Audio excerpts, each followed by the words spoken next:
Welcome back to the All-American Alarm Clock Crew's presentation of Charles Dickens' A Christmas Carol on Radio AAHS. We left Scrooge asleep. When Scrooge awoke, it was still dark. The chimes of a neighboring church had just struck 12. 12 o'clock. Why, it was past 2 when I went to bed. Oh, that clock's wrong. Scrooge scrambled to the window and threw open the shutters, but all he could make out was that it was very foggy and quite cold. Back to bed he went, and fought with himself. He said he'd be here when the bell tolls 1. Bell tolls 1. Ha! Bah! Humbug! Ha! 1 o'clock. The hour itself. And nothing. I knew it. Suddenly, a light burst into the room, and the first of the promised spirit visitors stood before him. Are you the spirit whose coming was foretold to me? I am. Who, and what are you? I am the ghost of Christmas past. Long past? No, Ebenezer, your past. Well, what brings you here? Your welfare. Oh, ha. I'm much in your debt for keeping a man from his sleep. Your reformation, then. Rise and walk with me, Ebenezer. But I'm mortal. I'll fall. Here, by a touch of my hand, you shall be upheld in more than this. The spirit led the way to the warehouse where Ebenezer Scrooge had been an apprentice. Scrooge peeked in, and when he saw an old gentleman with a friendly smile sitting at a high desk, he cried out, "Why, it's old Fezziwig! Fezziwig, bless his heart, he's alive again. And look there, it's Dick Wilkins. Oh, Dick was attached to me. Poor Dick. Dear Dick Wilkins." No more work tonight now, boys. It's Christmas Eve. Christmas Eve. It's Christmas, Ebenezer. It's Christmas Eve, Dick. Hurry, let's straighten everything up. All good and ready now. Wonderful. Throw another log on the fire. Music. Yes, sir. Marmy. Yes. In came Mrs. Fezziwig. In came musicians. In came the young men and women employed in the business one after another. And they partied until they were happy as happy can be. Wasn't Fezziwig a silly old man? A silly man? What? He was a fine fellow spirit, and What's the matter, Ebenezer? Oh, nothing. Nothing, I see. Well, I'd like to be able to say a word to my clerk, Bob Cratchit, that's all. Come, Ebenezer Scrooge, come. Oh, let me stay here a little while longer, Spirit, please. No, another vision appears. You are older, still a young man, engaged to be married, I think. Yes, Spirit, to that young lady. That was Belle, my intended. Lovely Belle. Listen, Ebenezer, and remember. It matters little, Ebenezer. To you, very little. Another idol has replaced me in your heart. Gold and money are all that matter to you now. You are changed, Ebenezer. I have no dowry, no fortune. So I release you from your promise to marry me. I do so with a heart full of love, a love for the he you once were. May you be happy in the life you have chosen. No more, Spirit. Show me no more. Take me home, no more. So be it, Ebenezer Scrooge. My time grows short. There's no saying what else the spirit of Christmas past would have shown him had Scrooge not managed to get hold of the candle extinguisher. Scrooge pressed it down on the spirit, and the spirit went out like a snuffed candle. Then he reeled into bed and sank into a heavy sleep.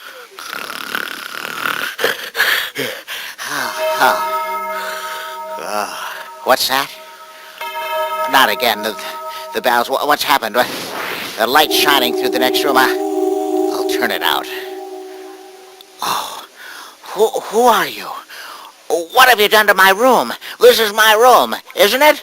What do you want of me? Where did this holly and mistletoe come from? What does it mean? Fear not, Ebenezer Scrooge. Come with me. Ah, Spirit, conduct me where you will. Tonight, if you want to teach me, let me profit by it. Simply touch my robe. Gladly. What do you see? I see bright-colored lights, children on sleds playing in the snow, happy children. Do you see that house over there? The one with the Christmas wreath on the door? Of course. It's the humble home of my clerk, Bob Cratchit. And the home of Tiny Tim, the son of Bob Cratchit. See the little boy's crutch? Let's go in closer. That's what I said. Okay. A toast. Serve out the punch. All right.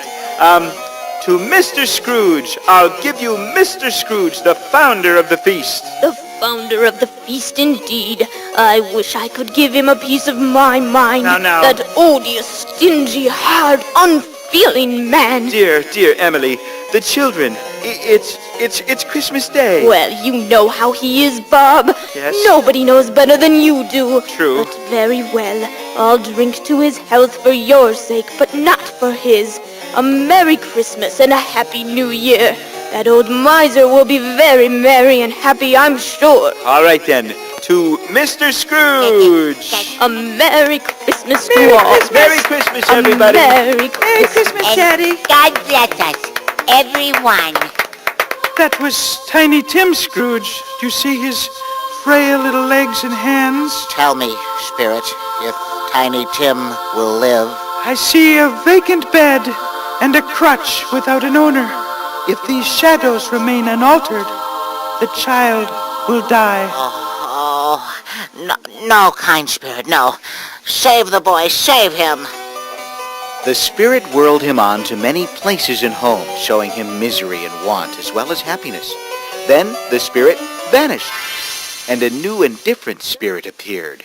It came slowly and silently toward Scrooge. It was shrouded in a deep black garment, which left nothing of him visible, save one outstretched hand. This was the third and last spirit. Yes, I know. You're the ghost of Christmas yet to come. I fear you more than any I've seen. But I know your purpose is to do me good. I'm prepared to bear you company. Lead on, spirit. The spirit moved, and Scrooge followed. At length, the ghost of Christmas future brought him to an erected gravestone in a graveyard. What's this? Look down to see whose grave this is, whose name is written on the crumbling stone. I can hardly see, spirit. It's so foggy. It says, Ebenezer Scrooge. No, spirit. Hear me. Spirit, hear me. I'm not the man I was. I'll not be the man I must have been. Good spirit, pity me.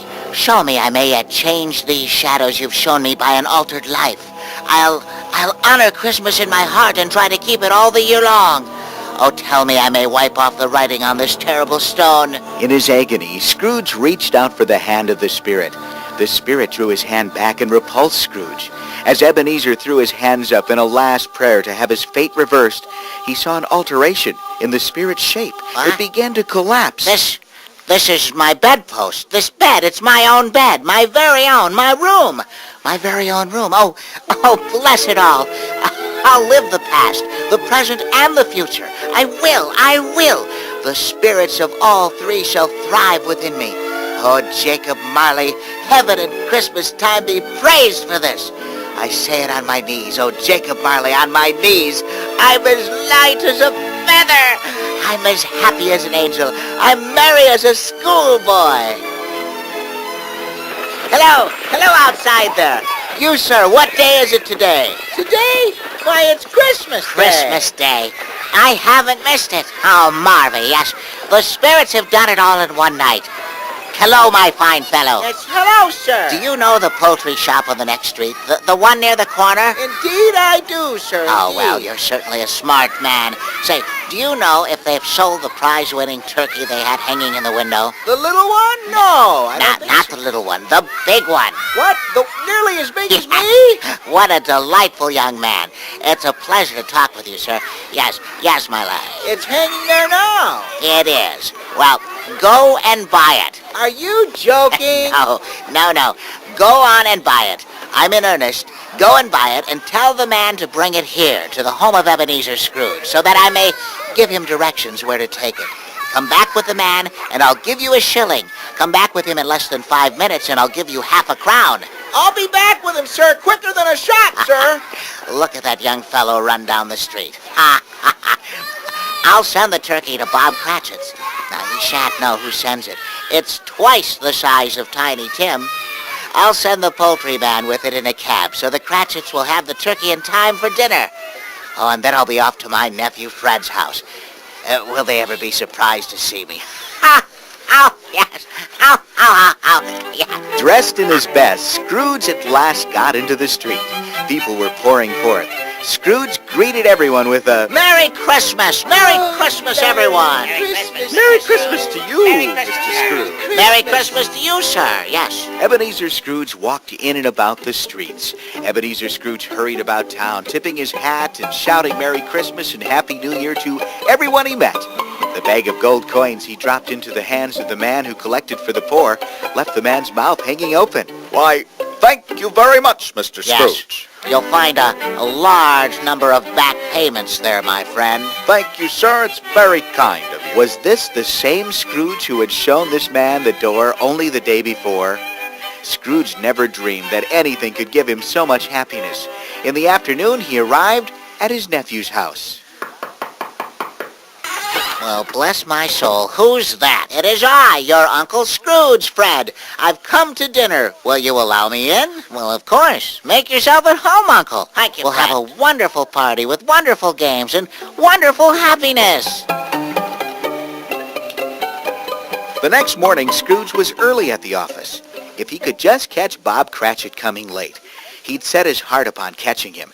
And he did it. Yes, he did it. Cratchit was a full 18 and a half minutes behind his time. Scrooge pushed his door wide open so he could see Cratchit coming. Cratchit was on his stool in a jiffy. And then Scrooge came into the room. Hello, what do you mean by coming here this time of day? I'm very sorry, sir. I'm behind my time. I'm Yes, sorry. indeed you are. It shall not be repeated, sir. I was making rather merry yesterday. Please forgive me. I tell you what, Bob Cratchit. I'm not going to stand for this sort of thing any longer. Yes, sir. Therefore, Yes? I'm about to raise your salary and make you my full partner. But, huh? And Merry Christmas, Bob.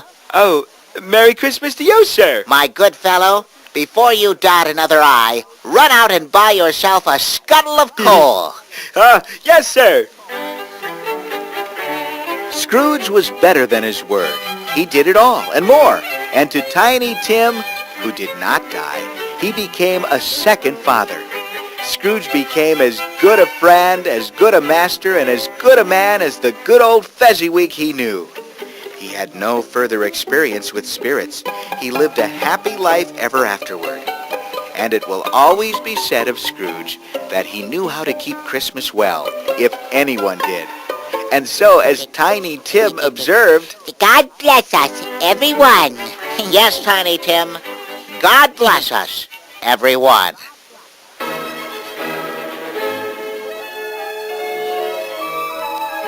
we hope you've enjoyed the All-American Alarm Clock Crew's version of Charles Dickens' A Christmas Carol, a special story time on Radio Oz.